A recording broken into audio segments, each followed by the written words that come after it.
नमस्कार। आप देख रहे हैं AK फिल्म अपडेट और इस वक्त की सबसे बड़ी खबर आ रही है मध्य पूर्व से। ईरान, अमेरिका और इजराइल के बीच तनाव अब खतरनाक स्तर पर पहुंच चुका है। हालात इतने गंभीर हो गए हैं कि पूरे क्षेत्र में युद्ध जैसे हालात बन चुके हैं। लगातार मिसाइल हमले, ड्रोन अटैक और हवाई कार्रवाई की खबरें सामने आ रही हैं। सूत्रों के मुताबिक अमेरिकी और इजरायली सेना ने ईरान के कई रणनीतिक ठिकानों को निशाना बनाया है। इन हमलों में सैन्य अड्डे, मिसाइल लॉन्च साइट्स और कमांड सेंटर शामिल बताए जा रहे हैं। बताया जा रहा है कि इन हमलों का उद्देश्य ईरान की सैन्य क्षमता को कमजोर करना है। दूसरी ओर, ईरान ने भी जवाबी कार्रवाई करते हुए ड्रोन और बैलिस्टिक मिसाइलों से हमले किए हैं। खाड़ी क्षेत्र के कुछ हिस्सों में धमाकों की आवाजें सुनी गईं। आसमान में धुएं के गुबार देखे गए। कई देशों ने एहतियात के तौर पर अपनी हवाई सीमाएं अस्थायी रूप से बंद कर दी हैं। इस संघर्ष में दोनों पक्षों को नुकसान पहुंचने की खबर है। अमेरिकी अधिकारियों ने कुछ सैनिकों के हताहत होने की पुष्टि की है। वहीं ईरान में भी सैन्य ठिकानों को भारी क्षति पहुंचने की रिपोर्ट सामने आ रही है। नागरिकों को सुरक्षित स्थानों पर रहने की सलाह दी गई है। तेहरान में हाई लेवल सुरक्षा बैठकें जारी हैं।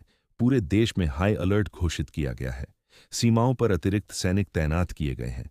राजनीतिक हलचल भी तेज हो गई है और आने वाले दिनों में ईरान की आंतरिक स्थिति में बड़े बदलाव संभव माने जा रहे हैं।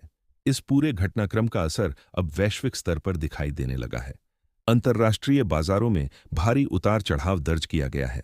कच्चे तेल की कीमतों में तेज उछाल आया है। ऊर्जा संकट की आशंका गहराने लगी है।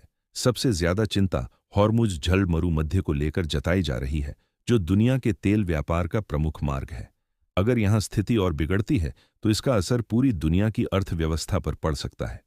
संयुक्त राष्ट्र समेत कई देशों ने तत्काल युद्ध विराम की अपील की है।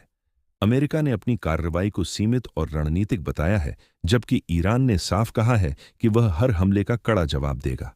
चीन और रूस सहित कई वैश्विक शक्तियां हालात पर नजर बनाए हुए हैं और कूटनीतिक प्रयास तेज हो गए हैं।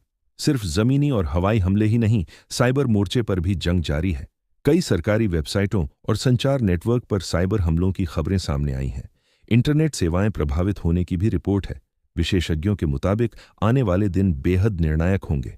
यह देखना महत्वपूर्ण होगा कि क्या यह संघर्ष सीमित रहता है या फिर क्षेत्रीय युद्ध का रूप ले लेता है। क्या अन्य देश सीधे इसमें शामिल होंगे? क्या कूटनीतिक प्रयास सफल होंगे? दुनिया इन सवालों के जवाब का इंतजार कर रही है। फिलहाल हालात बेहद तनावपूर्ण हैं। हर अपडेट महत्वपूर्ण है, लेकिन कहानी यहीं खत्म नहीं होती। अब सवाल सिर्फ हमलों का नहीं है, बल्कि यह है कि यह टकराव किस दिशा में जाएगा। सैन्य विशेषज्ञों का मानना है कि अगर यह संघर्ष लंबा खींचता है तो इसका असर सिर्फ मध्य पूर्व ही नहीं, बल्कि एशिया और यूरोप तक दिखाई दे सकता है।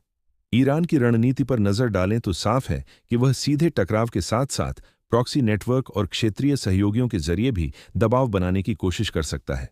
इससे पड़ोसी देशों में अस्थिरता बढ़ सकती है। खाड़ी क्षेत्र पहले ही हाई अलर्ट पर है। दूसरी तरफ अमेरिका और उसके सहयोगी देश अपनी सैन्य मौजूदगी को और मजबूत कर रहे हैं। अतिरिक्त नौसैनिक जहाज, एयर डिफेंस सिस्टम और मिसाइल इंटरसेप्टर तैनात किए जा रहे हैं। इससे संकेत मिलता है कि यह संघर्ष सिर्फ कुछ दिनों की कार्रवाई नहीं, बल्कि लंबी रणनीतिक तैयारी का हिस्सा हो सकता है। अब बात करते हैं आर्थिक प्रभाव की।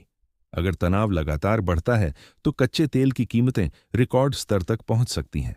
भारत जैसे तेल आयात करने वाले देशों पर इसका सीधा असर पड़ेगा। पेट्रोल और डीजल की कीमतों में बढ़ोतरी संभव है। महंगाई दर में उछाल आ सकता है। शेयर बाजारों में अस्थिरता बनी रह सकती है। वैश्विक सप्लाई चेन भी प्रभावित हो सकती है। कई अंतर्राष्ट्रीय शिपिंग कंपनियों ने जोखिम वाले रूट से दूरी बनानी शुरू कर दी है। इससे व्यापार और आयात निर्यात पर दबाव बढ़ सकता है।